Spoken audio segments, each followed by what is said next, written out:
èmi ni màá borí ìbò gómìnà ìpínlẹ̀ Ọ̀ṣun tí màá sì fẹ̀yìn Oyèbáméjì tẹgbẹ́ òṣèlú APC janlẹ̀ gbọ̀n. Adeleke ló sọ bẹ́ẹ̀. Gómìnà Adémọ́lá Adeleke ìpínlẹ̀ Ọ̀ṣun ti kéde wípé òun lòun máa jáwé olúborí o nínú ètò ìdìbò ìpínlẹ̀ náà tí yóò wáyé lọ́dún 2026.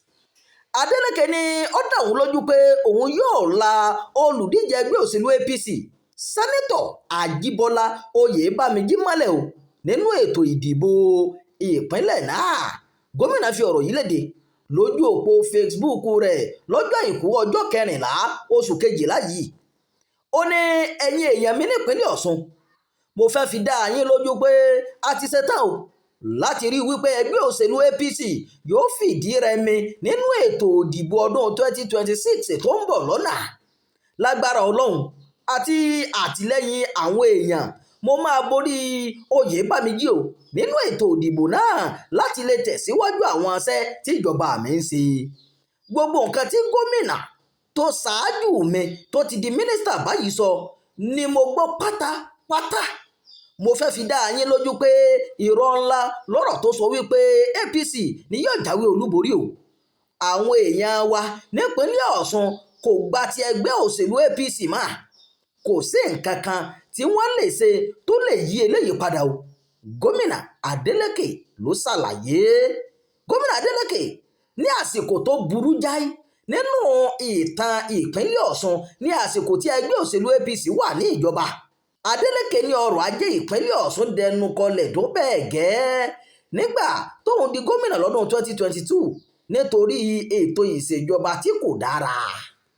Ó ní ìdajì owó oṣù ní ìjọba ń san fáwọn òṣìṣẹ́ nígbà náà o, nígbà tí gbèsè sì pọ̀ nílẹ̀ rẹpẹtẹ láti san.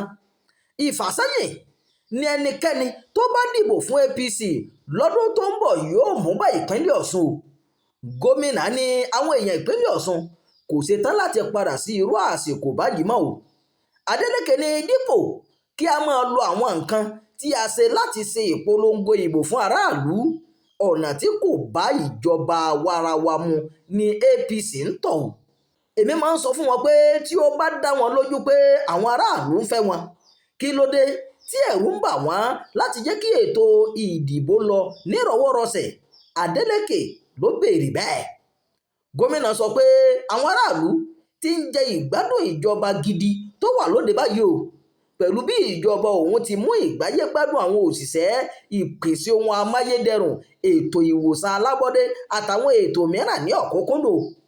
Ó ní àwọn èèyàn ìpínlẹ̀ Ọ̀ṣun ti sọ pé ìjọba tó wà lóde tí àwọn lọ́rùn gidi àti pé kò sẹ́ni tó fẹ́ padà sí àsìkò ìjọba APC nípínlẹ̀ Ọ̀ṣun mọ́. Gómìnà ní ìjọba òun sì ṣe àtúnṣe ọ̀pọ̀ nǹkan tó ti bàjẹ́ láti ẹ̀yìn wá o. Adeleke ní gbogbo aráàlú ló mọ̀ pé ìfàsẹ́yìn ni ẹnikẹ́ni tó bá dìbò fún APC lọ́dún tó ń bọ̀ yóò mú bá ìpínlẹ̀ Ọ̀ṣun. Ìròyìn àjọyàjọ fún ti àkókò yìí kò ní jù wáyé lọ. Ẹ má gbàgbé láti máa darapọ̀ mọ́ ìkànnì yìí, ẹ máa pín ká o, ẹ máa fèròǹgbà yín sábàlá àríwísí. Imam Abdulwaheed ló ti ń jábọ̀ ìròyìn.